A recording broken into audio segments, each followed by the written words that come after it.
monde, j'espère que vous allez bien. Je suis ravie de vous retrouver dans cette nouvelle vidéo où je vais vous parler de quelque chose qu'on m'a énormément demandé, comment couper correctement son tissu. Dans cette vidéo, je vais donc vous apprendre à couper correctement votre tissu, je vais vous donner mes petits conseils, mes petites astuces, mais surtout je vais aussi vous expliquer les étapes importantes avant la coupe du tissu. Parce que oui, il y a des étapes à respecter avant de couper dans son tissu et honnêtement, elles sont vraiment très importantes. Avant de commencer la vidéo, si vous aimez ce genre de contenu, la mode, la couture et des petits conseils et astuces, n'hésitez pas à vous abonner à la chaîne, c'est totalement gratuit, et à laisser également un petit pouce vers le haut, ça fait toujours plaisir. N'hésitez pas aussi à me laisser après dans les commentaires votre avis sur le genre de vidéo que vous aimeriez voir sur la chaîne, ou tout simplement d'autres idées de petits tips que vous aimeriez apprendre, que vous ne connaissez pas forcément, mais des petits conseils que vous souhaitez apprendre. Laissez-moi tout ça dans l'espace commentaire. Je suis pas plus longue, c'est parti.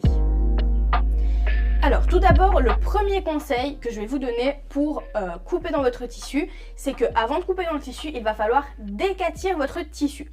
Vous allez me dire, ok, décatir, c'est quoi ce mot? Décatir, je connais pas. Le décatissage, c'est quelque chose de très simple. J'ai déjà fait une vidéo complète sur le sujet, donc n'hésitez pas à aller dans le petit ou à regarder sur la chaîne. Vous pouvez avoir la vidéo vraiment très complète sur le sujet, mais je vais quand même vous expliquer ici en quelques mots pour que vous puissiez comprendre. Le décatissage, il va tout simplement servir à venir repasser votre tissu avec de la vapeur, c'est très important.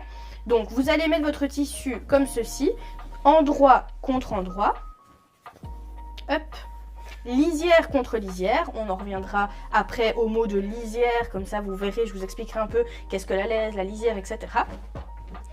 Une fois que vous avez votre tissu comme ceci, vous allez le repasser à la vapeur. Et en le repassant à la vapeur, ça va permettre au tissu de bouger si il doit bouger. Je m'explique. J'ai déjà expliqué cette petite anecdote pour les personnes qui sont dans le cours du pack complet. Dans plusieurs vidéos, des fois j'explique des anecdotes, notamment celle que je vais vous expliquer ici. Tout simplement, il y a une amie à moi qui avait comme projet de faire un vêtement. Elle n'avait pas décati son tissu, elle avait coupé ses pièces, elle avait cousu son vêtement, etc. Et on arrivait proche du défilé, elle avait fait une petite tache sur son vêtement et donc sa maman lui a dit « Écoute, c'est pas grave, donne-moi vite le vêtement, je vais vite le laver et comme ça la tache sera partie pour le défilé. » Elle lui a lavé son vêtement, la tache n'était plus là, mais elle ne rentrait plus dans son vêtement. Tout simplement parce que le vêtement avec la chaleur et l'humidité a bougé, il s'est rétréci et donc c'était terminé quoi. Son vêtement, elle a pu le recommencer, c'était pas possible de l'enfiler. Donc si vous décatissez votre tissu avant, ce genre de situation ne vous arrivera pas.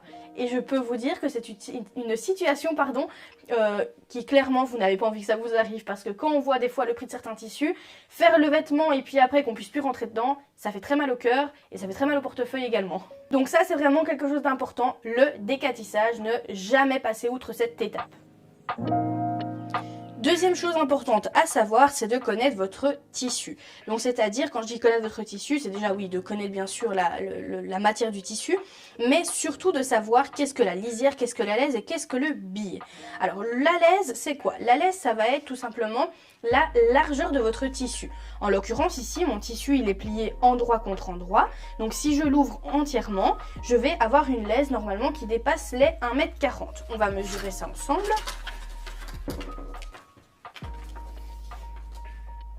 Donc pour mesurer, c'est très simple, on plie endroit contre endroit, lisière contre lisière. La lisière, c'est donc la partie que vous avez sur les tissus comme ceci. Soit elle est d'une couleur différente, soit vous avez des petits pointillés que vous pouvez sentir au toucher. Alors dans la majorité du temps, le 3/4 du temps, vous avez d'office des pointillés quand c'est du coton. Ou alors, elle n'est pas de couleur différente, en l'occurrence ici, elle n'est pas de couleur différente. Mais si je rapproche de la caméra, on va pouvoir voir... Je vais vous faire un gros plan, voilà.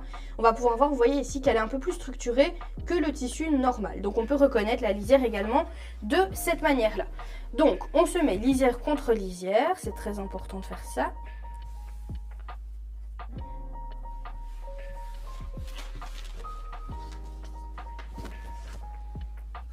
Et on mesure. Donc là on mesure la moitié de la lisière vu qu'on a plié le tissu en deux.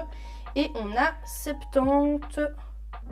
76 cm, donc on a 152 cm de laise. Donc notre tissu ici fait 152 cm de largeur. Au niveau de la lisière, donc ça c'est ce que je vous disais juste avant, c'est une longueur que vous allez déterminer vous-même.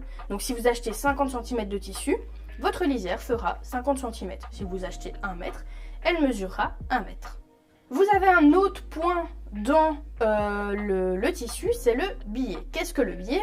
Le billet, il se trouve à 45 degrés dans le tissu. Donc, c'est-à-dire que là, vous avez juste ici votre lisière, vous avez votre laisse, vous avez donc un angle juste ici qui est un angle droit. Et dans l'angle droit, vous avez à 45 degrés comme ceci, le billet du tissu qui, lui, est tout le temps élastique. Et quand vous réalisez, par exemple, un billet, ici je ne l'ai pas sous la main, je pense. Ah si, là j'en ai un, je vais vous le prendre vite, hop, comme ça vous pouvez voir. Donc vous voyez, les billets comme ça qu'on achète en magasin, donc un billet traditionnel, hein, eh bien il est réalisé dans le billet d'un tissu. Sachez que par exemple, avec un carré de 50 sur 50 de coton, comme ceci, pour réaliser un billet, vous allez avoir à peu près 3 mètres, si je ne dis pas de bêtises, de billets. Ça, c'est un autre sujet. De toute façon, dites-moi dans les commentaires si ça vous intéresse une vidéo aussi sur le billet. Donc le billet, on va le retrouver parce que si je prends mon tissu à 45 degrés, je tire et il est élastique. Tandis que si je prends mon tissu avec la lisière en main et le pli tissu en face, je tire, vous voyez, c'est pas élastique du tout. Donc c'est comme ça qu'on peut reconnaître le billet. Donc ça c'est déjà le deuxième point très important, reconnaître la lisière, reconnaître la laise et reconnaître le billet. La troisième étape qui est très importante, et là on va passer au vif du sujet, c'est le patron. Alors vous avez un patron face à vous et vous avez d'office un droit fil. Si vous n'avez pas de droit fil, c'est que le patron a peut-être sur un vêtement un pli de tissu. En l'occurrence, si vous avez un pli de tissu, votre droit fil se situe sur votre pli du tissu. Ici, moi j'ai un droit fil, donc vous pouvez voir j'ai une grande flèche. Cette flèche détermine mon droit fil. Alors, comment placer le patron sur le tissu? C'est très facile, vous allez voir. Eh bien, mon droit fil, que je vois juste ici, doit être parallèle à ma lisière. C'est hyper important. Si vous coupez comme ceci, votre patron n'est pas bien coupé parce qu'il n'est pas coupé en droit fil. Et donc, avec le temps, il est possible que votre accessoire ou votre vêtement se torde au lavage. Vous avez certainement déjà eu ça avec certains vêtements du magasin. Donc, comment on se place? Eh bien, c'est très simple. On a besoin d'un mètre ruban, on a besoin d'épingles, d'un patron forcément, et d'un tissu logique.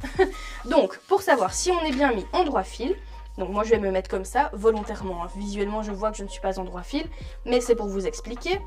On va commencer par mesurer le bas de la flèche. Le bas de la flèche m'indique, par rapport à ma lisière, que je suis à 24 cm. Donc, qu'est-ce que je vais faire? Je viens épingler sur le bout de ma flèche.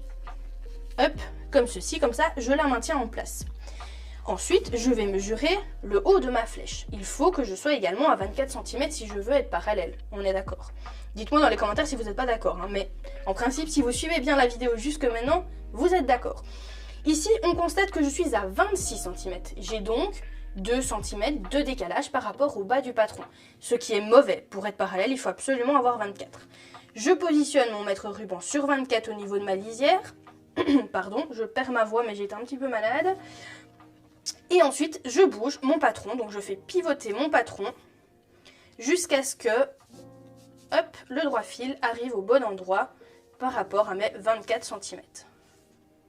Ok, là je suis bien sur mon droit fil, mes 24 cm sont bien sur ma lisière, on est bon, je maintiens mon patron et je peux épingler.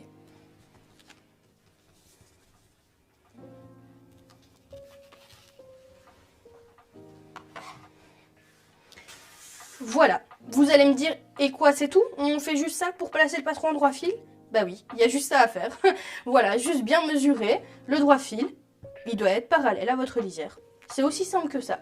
Une fois que ça c'est fait, donc vous avez bien mesuré qu'il y a bien les mêmes dimensions en bas et en haut, vous épinglez votre patron. Sachez que plus vous mettrez d'épingles sur votre patron et plus celui-ci va se déformer. Donc ce n'est pas nécessaire de mettre beaucoup d'épingles. Donc moi j'en mets à peu près dans les angles, en haut, en bas, juste pour le maintenir. Et puis je vais vous montrer comment faire pour couper tout simplement le patron. Vous allez voir aussi que c'est pas compliqué non plus.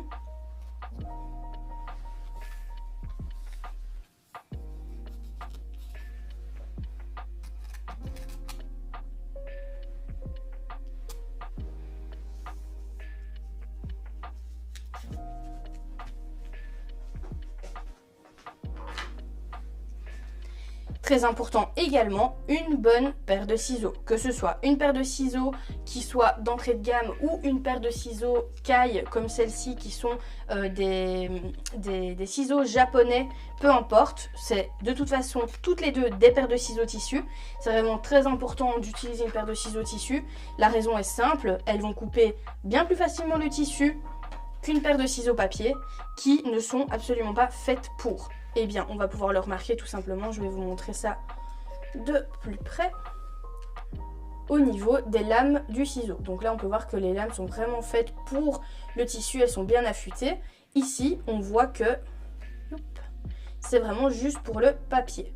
Vous allez avoir beaucoup plus de difficultés. Une fois que c'est fait, on se positionne comment? Alors c'est très important, on ne prend pas son tissu en main comme ça et on ne coupe pas comme ça parce que ça va être pas droit du tout. Le tissu bien à plat sur la table, le patron bien épinglé. Vous pouvez également, tant que je l'ai sous la main et en visuel, utiliser des poids comme ceci. Donc moi ici ce sont des cale-portes, donc vous pouvez également utiliser ceci au lieu d'épingler. C'est vraiment qu'une question de choix. Vous pouvez également couper avec une roulette, donc enfin un cutter rotatif. Moi ici je vais faire avec une paire de ciseaux, c'est la majorité du temps je veux dire on utilise une paire de ciseaux, donc voilà.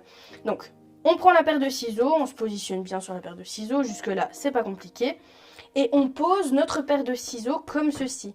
Ça va être votre appui, c'est vraiment très important. On avance et on a un appui sur la table. Donc j'avance, je coupe, hop, comme ceci. Ici, voilà, vous voyez, j'ai un angle. Je ne vais pas couper comme ça.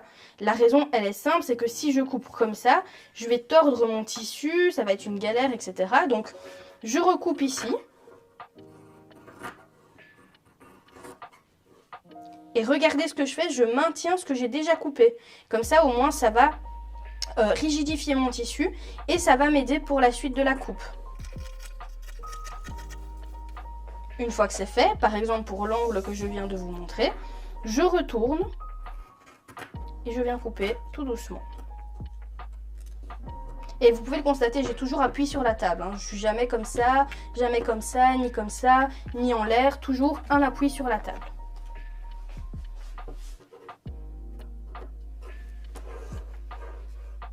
Si ici par exemple, on voit que mon tissu il a bougé, il n'est pas vraiment au niveau de mon patron.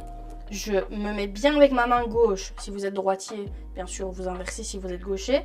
J'appuie bien sur mon patron, je viens glisser la lame de ma paire de ciseaux en dessous. Et là je coupe et je fais attention que ce soit bien maintenu. De nouveau j'ai le même réflexe, je maintiens mon tissu pour pas qu'il bouge dans tous les sens.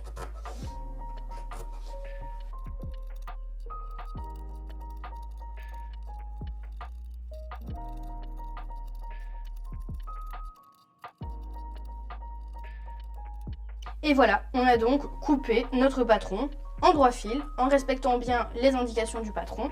Maintenant, on peut retirer nos épingles et notre morceau de tissu correspondra parfaitement à notre patron.